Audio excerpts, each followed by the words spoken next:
So, G.E. Moore is considered one of the founders of analytic philosophy. He and Bertrand Russell were contemporaries, and they are together regarded as basically the inventors of analytic philosophy.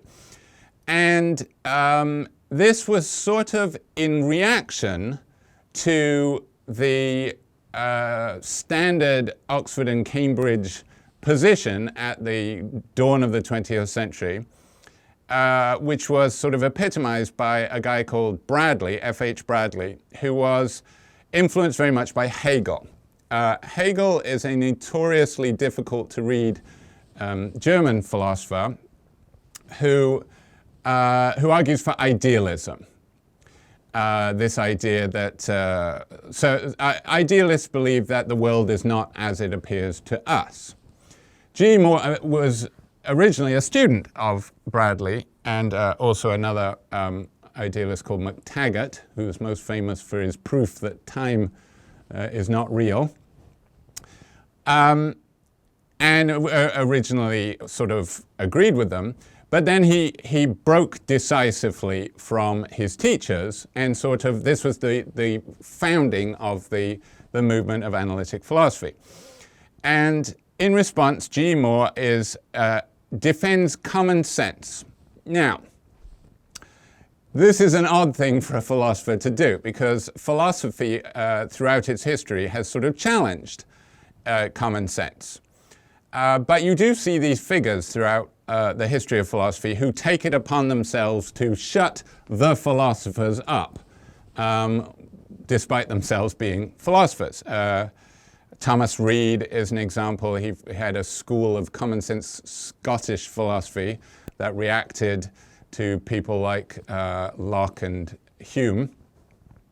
So in our more recent times, you get figures like Bernard Williams, and I find that more often than not, the common sense philosophers are much harder to read than the people they're criticizing. I had a professor once who commented that G.E. Moore, while he's supposed to have founded analytic philosophy, and the point of analytic philosophy is to state things clearly and accessibly, to not be obscure, that is anathema to analytic philosophy, and yet Bradley's writings, this idealist, are much clearer and more simply laid out and easier to follow than a lot of G.E. Moore's writings.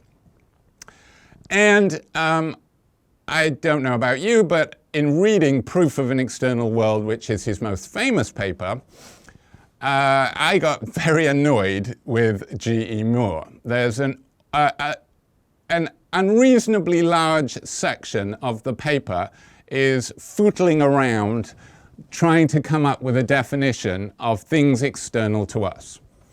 Okay, so the basic idea of the paper is as a response to skepticism. So this is why we're talking about it in epistemology, because epistemology is usually described as the part of philosophy that discusses what we can know, or basically looks at humans, the information that we have, and whether it is reliably connected to what's outside of humans, the classic intro to epistemology is in a Philosophy 101 class. Typically you begin, or at some point very early on in this 101 class, you read Descartes' Meditations.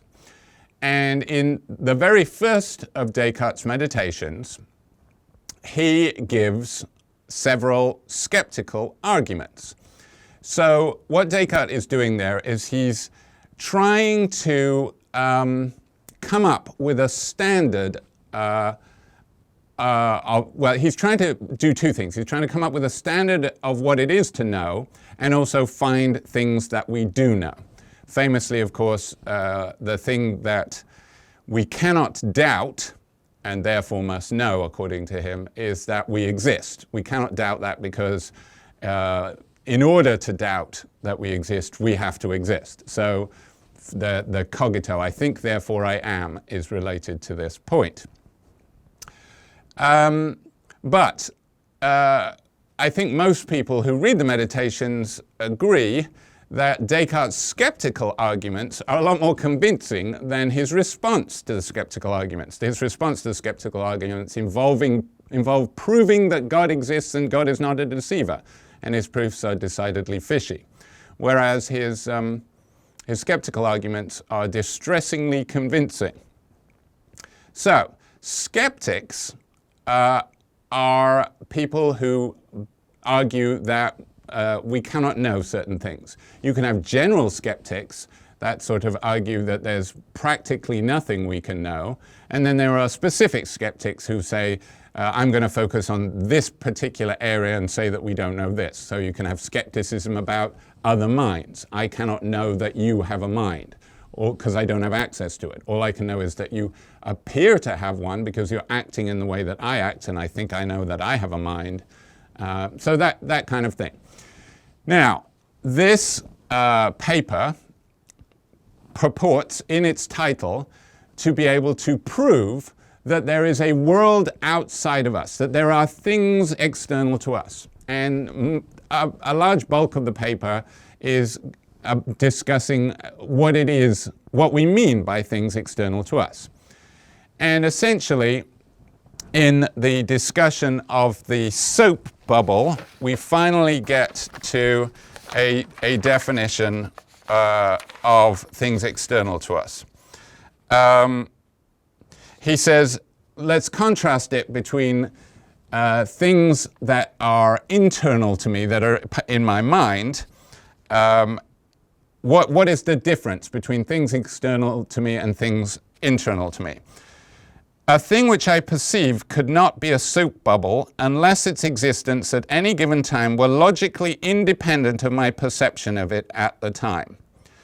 That is a soap bubble. I am if I say of something that I am perceiving, that is a soap bubble, I am, it seems to me, certainly implying that there would be no contradiction in asserting that it existed before I perceived it and that it will continue to exist even if I cease to perceive it. So essentially, things external to us are things whose existence does not depend on our experience.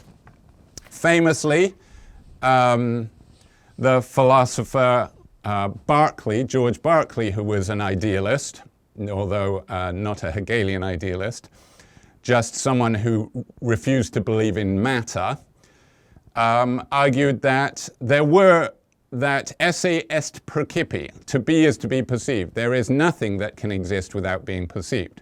So More is obviously by definition disagreeing with Berkeley. So there is this challenge, and one of the things that you come across, one of the first sort of things that philosophers try to boggle your mind with when you take a Philosophy 101 class is this challenge, this skeptical challenge. How do you know that the world is as you perceive it? Descartes' famous example is, for all I know, I think I'm perceiving things that are really there, but it could be an evil demon deceiving me. He said, imagine if God were not good, God could give us things that are that we think are perceptions of things that are actually there, but they're just being fed into our mind. Like the Matrix. The Matrix is an embodiment of this idea. Or, as philosophers tend to talk, I could be a brain floating in a vat of fluid, sustaining fluid in an evil scientist's laboratory with little electrodes going into it and a computer programmed to simulate a virtual world so that the parts of my brain that I think are being stimulated by my optic nerve are actually being stimulated by little signals from a computer, so that I'm not actually seeing things that are outside of me, I'm just being caused to have experiences that are as if there's something outside me, when in fact I'm just a brain in a vat. Now, famously, the skeptical challenge is, can you tell you're not a brain in a vat? And of course we can't. or at least so the argument goes, because all we've got to go on is our sensory input.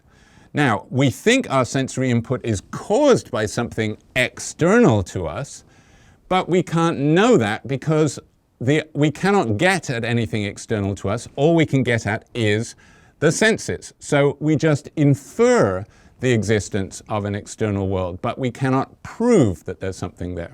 So the skeptic's argument looks something like this. I don't know that I'm not a brain in a vat.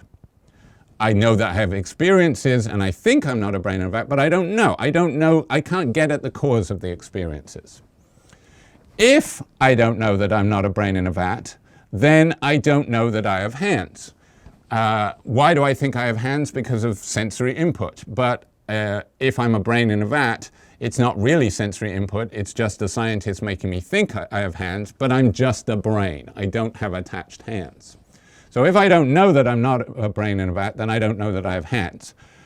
Given that I don't know that I'm not a brain in a vat, the conclusion follows that I don't know I have hands. Now, in response to this, G.E. Moore flips this argument on its head. This is an instance of what in philosophy we call modus ponens. Modus ponens is an argument that goes, if P then Q, P conclusion Q. That is also known as affirming the antecedent, and it's famously obviously valid. These premises guarantee that conclusion. Now what Moore says in response is you could flip it. You could say, all right, I agree if P then Q. I agree that it's true that if I don't know that I'm not a brain in a vat, then I don't know I have hands. But I do know I have hands. So this would be, then I don't know I have hands. So I do know I have hands would be to deny that. So not P follows. This is what's called modus tollens, or denying the consequent, which is also equally valid.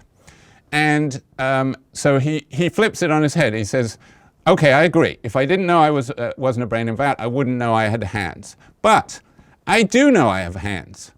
How do I know I have hands? Here they are. So therefore, I know I'm not a brain in a vat. This is a response to the skeptic. Now, Moore doesn't actually say that he knows skepticism is false. He does say that he does know he has hands. Now, any philosopher will immediately, or any student of philosophy who's been moved by the skeptical argument, who's genuinely think, yeah, this is a real challenge, the challenge of that I could be a brain in a vat, is going to find this response incredibly fishy, for good reason. Because, well, it is very reminiscent of a famous response to Berkeley. Remember, Berkeley says that Berkeley makes the same point, that all we've got to go on are our sensations. And then Berkeley says, actually, most people believe that there's an external world because they think an external world is the best explanation of our sensations. You know, could there actually be an external world that I'm seeing and hearing and feeling? Or could they be a brain in a vat? Well, one explanation is better than the other, and it's clearly, so the usual argument goes, it's clearly that there is an external world. And Berkeley gives a series of arguments which are of varying degrees of strength, but some of them are very convincing, that actually the better argument is that the external world does not exist, because, he says, even if there were an external material world, we have no idea how a material world could cause mental events like our sensations. So he argues that actually it makes much more sense to believe that there is no matter, that there's just our ideas, and in fact, what's causing the ideas is God. So according to Berkeley, who was a bishop, remember, God is like Descartes' demon deceiver, in that he directly beams impressions into our minds. So Berkeley says, I believe in chairs and tables and so on, and I believe that they exist when we're not perceiving them, but only because they are ideas in the mind of God, and God is perceiving them. So it's still true that esse is percipi, in order to exist, they must be perceived. It's just that God's perceiving them. Now, so that's Berkeley's position, and it was caused something of a controversy when he was alive. When asked about it, another famous intellectual of the time, Samuel Johnson, who compiled the first English dictionary, a famous wit, and most of his early dictionary is sort of witty definitions. He went for wit rather than accuracy. But he was a very famous figure and a subject of a very famous biography, Life of Johnson by a guy called Boswell. Anyway, Johnson was asked, what do you think of Berkeley's view that there is no matter, that matter doesn't exist? And Johnson famously said, I refute Berkeley thus, and he kicked a stone. Now, as every relatively smart student of Philosophy 101 can tell you, well, that doesn't refute Berkeley.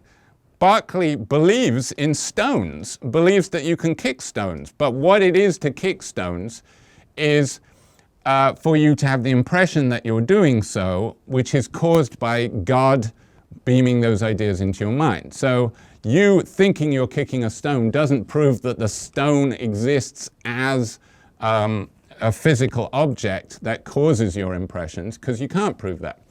And Moore's response to the skeptic seems an awful lot like that. So his proof of the external world is famously, and this is given as a lecture, so presumably he actually did this, here is one hand, here is another hand. I have, therefore, hands exist. So the proof is premise conclusion. And he says, now, I understand that many philosophers won't like this proof, to put it mildly. But he says, it meets all the standards of a good proof. First, the premises must be different from the conclusion.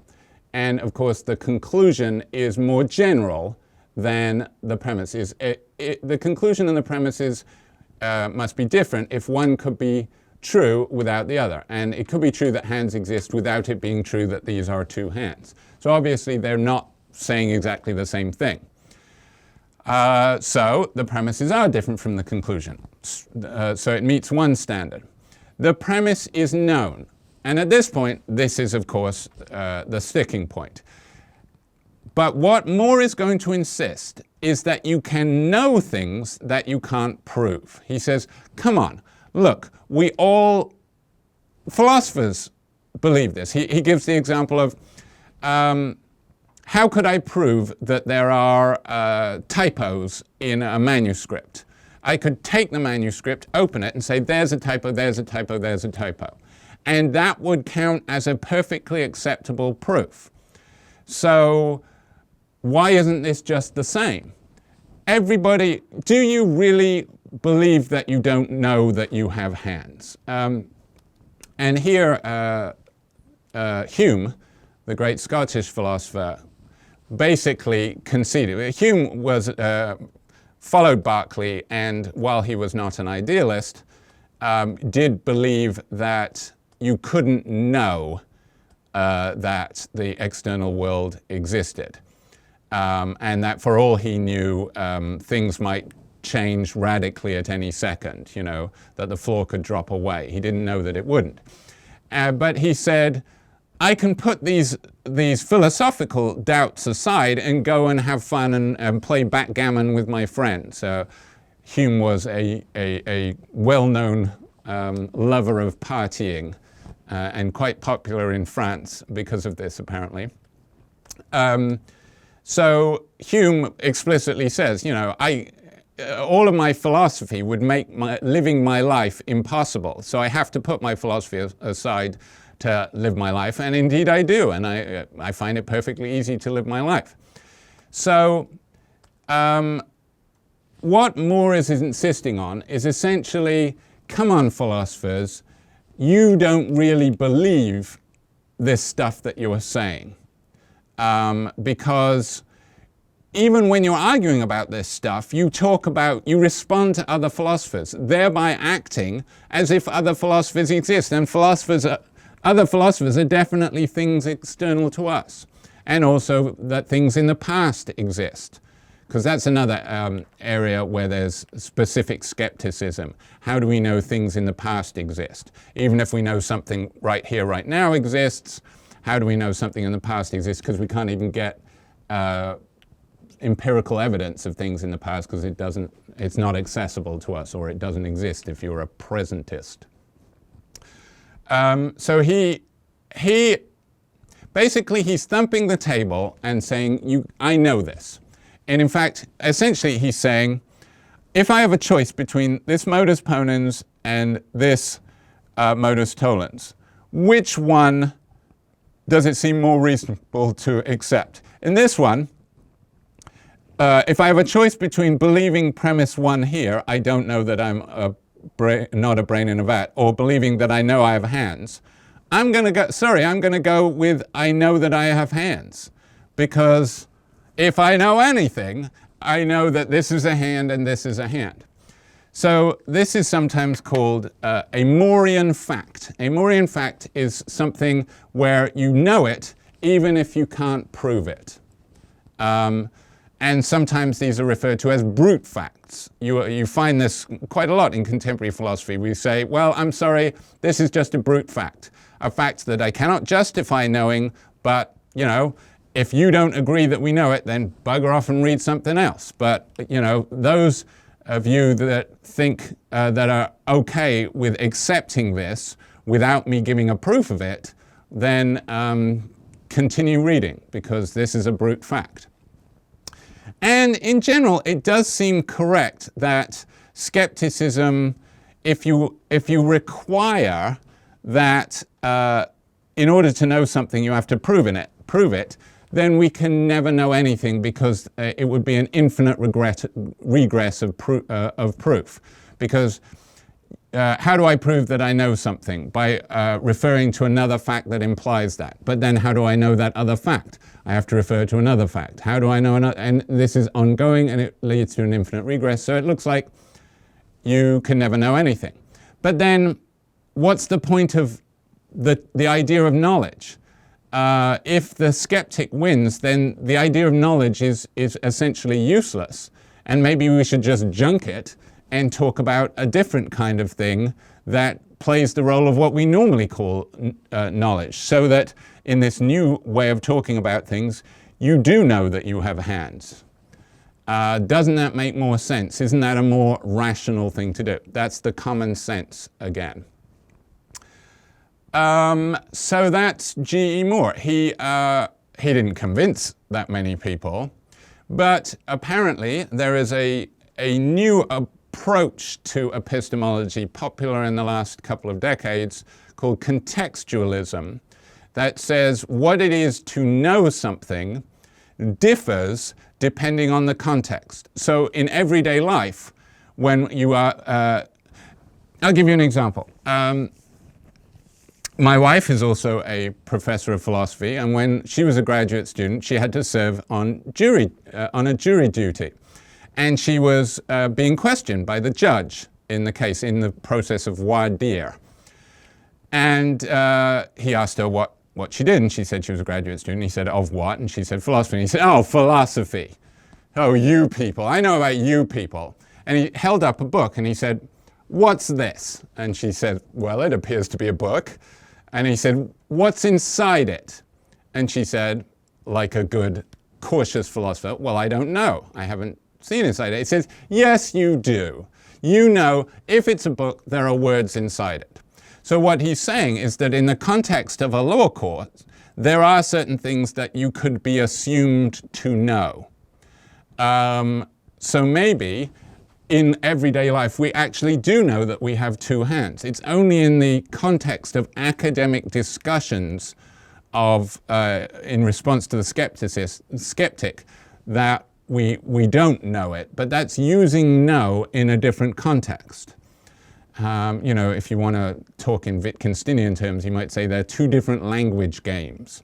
So just because it's the same word, don't assume that it has the same usage in two different contexts. But there you go.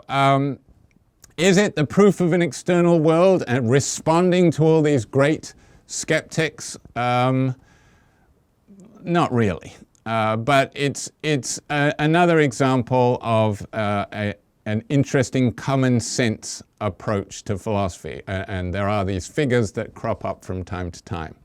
And G.E. Moore was one of them.